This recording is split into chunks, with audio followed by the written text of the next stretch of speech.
नमस्कार मंडळी, स्वागत आहे तुमचं आपल्या आयुष्यमय या चॅनलवर. आणि आज मी तुम्हाला एक गोष्ट सांगणार आहे आणि ही गोष्ट आहे सोनलची. ती सोनल जी विचार करून करून थकून गेली आहे. खूप विचार केला तिने, पण फायनल उत्तर मिळालंच नाही. तो प्रश्न होता, हेच असतं का जीवन? काय असतं जीवन? आणि तुम्हालाही कधी पडलाच असेल ना प्रश्न, जीवन म्हणजे काय?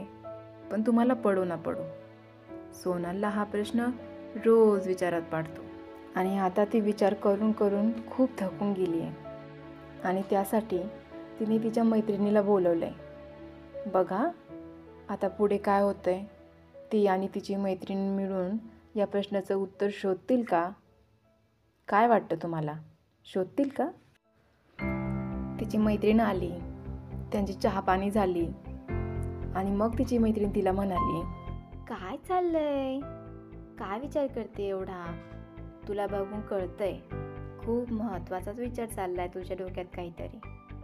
अगं मला सांग ना, काय विचार करतेस तू? काय एवढी बेचैन दिसतेय? काहीच कळत नाहीये मला. मी काय करू? पहिल्यासारखं काही राहिलंच नाहीये बघ.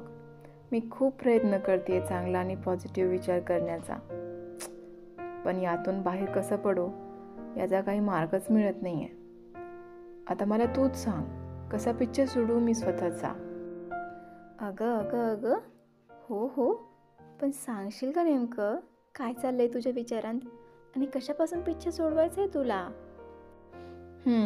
सांगते, पण आधी प्रॉमिस कर माझ्यावर हसणार नाही आणि वेडी बिडी तर बिलकुल बोलणार नाही. अगं मी का वेडी म्हणेन तुला? आणि तू आत्ताच म्हणाली ना माझा पिच्छा सोडव, तर मी मार्ग काढण्याऐवजी तुझ्यावर हसेन. असं का बरं वाटतंय तुला? तू सांग बरं आधी काय झालंय तुला? अगं मला नाही माहिती मला काय झालंय, आणि विचार करून करून माझा दिमाग नेऊन पागलखान्यात भरती करावा इतका बेकामीचा झालाय. हे बघ, मी रोज सकाळी उठल्यावर माझ्या दिमागात जो विचार येतो ना, बस त्या विचारामुळेच माझ्या रोजच्या आयुष्यात उदासीनता वाढत चालली आहे. उठल्यानंतर माझ्या विचारांची सुरुवातच या प्रश्नापासून होते की मी या पृथ्वीवर काय करायला आली आहे? माझा जन्म, माझं आयुष्य बस कपडे धुणं, भांडी घासणं, स्वयंपाक करणं, घर आवरणं, बस यातच संपून जाणार आहे का? आणि उत्तर माझ्या मागच्या काळात बघितलं ना की मिळून जातं. हो, माझं आयुष्य बस एवढ्याच कामात संपून जाणार आहे. आणि मग मला असं वाटायला लागतं की मी या पृथ्वीवर ओझं आहे आणि मला हे असं जगणं नकोसं वाटायला लागतं. हे बघ, मी असं बिलकुल नाही म्हणत आहे की या सगळ्या कामांमुळेच मला जगण्याचा कंटाळा आला आहे. मला कळतंय मी कुठेतरी चुकते आहे. माझा असा विचार करणं ना माझ्यासाठी चांगला आहे, ना जे माझ्यासोबत आहेत त्यांच्यासाठी चांगलं आहे. आणि जे मी करत आली आहे ते करत राहायलाही माझी काहीच हरकत नाही आहे. कारण मी माझ्या शेतकरी आईवडिलांना बघून मोठी झाली आहे आणि आईला एवढं काम करताना बघायची ना की त्यांच्यासमोर मला हे काम करणं काहीच वाटत नाही. पण त्यांच्यासारखा आनंद, परिपूर्णतेची भावना आणि आनंदी जगण्याची इच्छा माझ्या विचारात नाही. आणि त्यांच्यासारखी चालत राहण्याची, पुढे जाण्याची ओढही माझ्याकडे नाही, असंच मला सतत जाणवतं.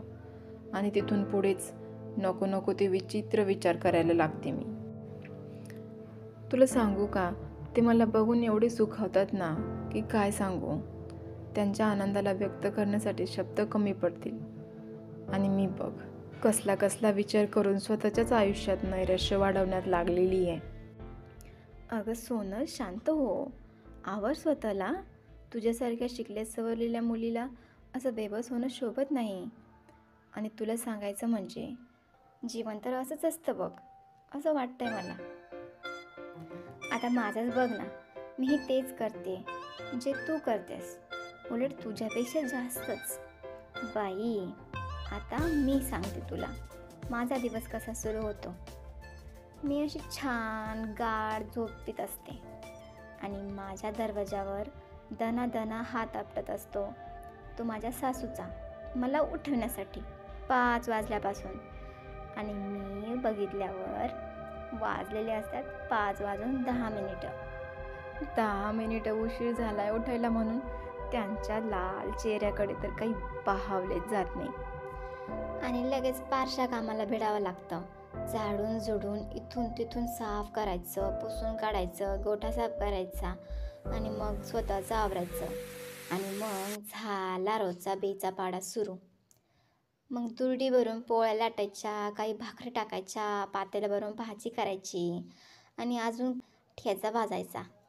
आणि कपडे कपडे तर विचारूच नको बाबा, भाराभर कपडे पडते आमच्या घरी धुवायला. एवढे कपडे धुतले ना की कमरेचं टाकाच ढिलं होतं बघ. 2 तांब्या पाणी प्यावं लागतं कपडे धुणं झाल्यावर. आणि भांडे तर धुवायचेच असतात, ते तर वेगळंच. आता तुला काय भांडे किती पडतात घासायला ते तर तुला तर माहीतच आहे की, तू पण त्यातलीच. हो ग, खूप काम करावं लागतं बाई तुला. परमेश्वराला शत कोटी नमन करते मी की त्यांनी मला नोकरीवाला नवरा दिला आणि तुझ्यासारखा कुणाचा धाक नाही, धावपळ नाही. तेच तर म्हणते मी, किती सुखी आयुष्य भेटलंय तुला. आणि तू आहे की कसल्या विचारात बुडवून घेतलंय स्वतःला की म्हणे मला काही समजना झालंय. मला जर का तुझ्यासारखं असं आयुष्य भेटलं असतं ना, तर मी ना असं पटपट चटचट आवरून मी माझ्या सगळ्या आवडत्या सिरियल्स बघितल्या असत्या. आणि आणि ते नाही का आपण टी व्हीमध्ये बघतो, ती बाई अशी छान आवरून सावरून शांत खुर्चीत बसून भल्या मोठ्या कपामध्ये कॉफी की बिफी का काहीतरी असतं, काहीतरी अशी निवांत बसून पीत असते. मी पण डिट्टो तसंच केलं असतं, तुझ्यासारखा वेळ असता माझ्याकडे तर. आणि आणखी सांगू का, तुझ्या नवऱ्यासारखा जर माझा नवरा नोकरीवाला असता ना, तर आम्ही हॉटेलमध्ये जेवायला गेलो असतो, कधी मस्त पिक्चर बघायला गेलो असतो. अगं हे नको विसरू की मी एका नोकरीवाल्याची बायको होण्याआधी तुझीच मैत्रीण होते. आणि मलाही असंच वाटायचं की आता बस ते आणि मीच, आणि आता काहीच बंधन नाही. जे वाटतं ते त्यांना सांगायचं आणि छान छान सगळ्या इच्छा त्यांनी पूर्ण करायच्या. पण 1 मिनिट असं काहीही होत नाही. काय सांगतेस? असं काही होत नाही? चल हट, तू खोटं बोलतेस मला. म्हण, तुला काय म्हणायचं ते म्हण. पण तुझ्या काहीही म्हणल्याने सत्य परिस्थिती काही बदलणार नाही. आणि मला पण वाटायचं नोकरीवाल्याची बायको म्हणजे आता बस, लग्नानंतरची काही स्वप्न बघितली असतात ना ती सगळे पूर्ण करायचे. बस एवढंच ध्यानात राहायचं फक्त.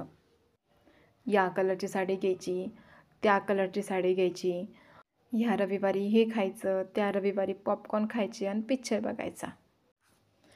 मग येता येता पाणीपुरीच खायची. आणि असल्या अपेक्षांमध्ये ना भर टाकायला आणखी पुन्हा मूवीमधले सीन डोळ्यांसमोर बिरबिरायला लागायचे. लगे मग काय पाणीपुरी खायला गेल्यावर ते मला आधी भरवतील आणि मग काय समोश्याच्या जागी मस्करीत मिरचीच खाऊ घालतील. आणि मग काय मला तिखट लागलं की लगे गडबड सरपड माझ्यासाठी ज्यूस घेऊन येतील. हां बघ बघ, नुसतं सांगूच राहिले तर माझ्या अंगावर कसे शहारे उभारायला लागली बघ. हो ग, माझ्या पण मनातून अशा गुदगुल्या झाल्यासारखंच व्हायलात बघ. बघितलं ना कशी छान छान स्वप्न पाहण्यात रमून जातो आपण. आणि इथंच चुकतं बघ आपलं. बस नुसत्या अपेक्षाच राहतात आपल्या. असं करायचं आणि तसं करायचं, तसं करायचं आणि तसं करायचं. आणि ते समोर आले की अपेक्षाचा पण त्यांना सांगितल्या जात नाही. म्हणजे तुला असं म्हणायचं का की तुझ्या सगळ्या स्वप्नातल्या स्वप्नातच राहिला स्वप्न, आणि अशी एखादी पण गोष्ट पूर्ण नाही झाली जी तुझ्या मनात होती? म्हणजे नवी टी व्ही आणली पण त्यातल्या कलरचा मोड ऑनच नाही केला. हो, बरोबर बोललीस. आयुष्य तर नवीन भेटलं पण त्याच्यात रंगच भरता येईना. यांच्यातला रोमांसचा किडा फक्त एकच टायमाला जागी होतो. हे बघ, मला एक गोष्ट कळते ती म्हणजे आता ते एवढं काम करतात, पैसे कमावतात, ते शेवटी तुझ्यासाठीच ना. माझ्यासाठी करतात. मग मी बोलायला लागले की माझ्यासोबत बोलायला इंटरेस्ट घ्यायला हवा की नको? घ्यायला पाहिजे ना. मला त्यांच्याशी बोलायचं असतं आणि त्यांना ईमेल्स चेक करायचे असतात, मेसेजेस बघायचे असतात. बस तिथं माझं डोकं तापतं. असं त्यांच्याशी आता बोलायचंच नाही असा विचार करायला लागते. आणि विचार करता करता करता करता माझ्या मनात असा राग भरतो ना की मग मला भांडावंसं वाटतं. पण मग त्यांच्यासोबत भांडूही शकत नाही, कारण ते आत्ताच ऑफिसमधून घरी दमून आलेले आहेत. त्यांना 5 मिनिटांची विश्रांती हवी आहे. त्यांच्यावर रुसूही शकत नाही, कारण त्यांना माझं रुसणं समजतच नाही. त्यांना तर वाटतं मी नेहमी बस हसत खेळत आणि खुश राहावं. आता माझ्या मनात राग, मी कशी बरी खुश राहणार? मग मी उदास होऊन जाते आणि मी उदास दिसले ना की मग ते म्हणतात, बायानी कसं असं खुश राहायला पाहिजे, घरातलं वातावरण असं आनंदी ठेवायला पाहिजे. पण यांना हे का समजत नाही की बायाची मनस्थिती चांगली नाही आहे, ती बाया मनातून खुशच नाही आहे, तर तिनं खुश दिसायचं तरी कसं? मग असं नाही की बाबा की ती नाराज आहे तर तिला बरं वाटेल, चांगलं वाटेल असं काहीतरी बोलतील. पण तसं नाही. ते त्यांच्या नेहमीच्या त्या 2 लाईनी बोलून पुन्हा डोकं फोनमध्ये खुपसून बसतील. यांना म्हातारं झाल्यावरच समजणार आहे का की ही वेळ, ही वय एकदा निघून गेलं की पुन्हा नाही भेटणार. आणि त्यांना तर माझं इतकं पण ऐकून घ्यायला वेळ नाही आहे की अरे बाबा, की बाबा माझं तुमच्याशी बोलणं होत नाही आहे, तुमच्यासोबत गप्पा मारणं होत नाही आहे, म्हणून मला घुसमट होते आणि मी नाराज होऊन जाते. आणि तुम्ही मला बोलले नाही, माझ्याकडं बघितलं नाही की मला असं वाटायला लागतं की आता लग्नाला एवढी वर्ष झाली ना, मी यांच्यासाठी महत्त्वाची नाही राहिली. पण आमचे बुवा आमच्याशी बोलायचं सोडून बायांनी कसं राहायचं, कसं नाही, बस या शिकवण्यांचे धडे चेपून जाते. आणि माझ्या रागात दुःख येऊन मिसळतं की यांना ना माझा राग समजला ना माझं रुसणं समजलं. आणि मग मला एवढं समजून जातं की अपेक्षा ठेवली ना कुणाकडून, हाती फक्त दुःखच येतं. आणि माझी ही शिकवण मला पश्चातापाच्या चिखलावर नेऊन सोडते आणि त्या चिखलावर घसरून मी शांत होऊन जाते.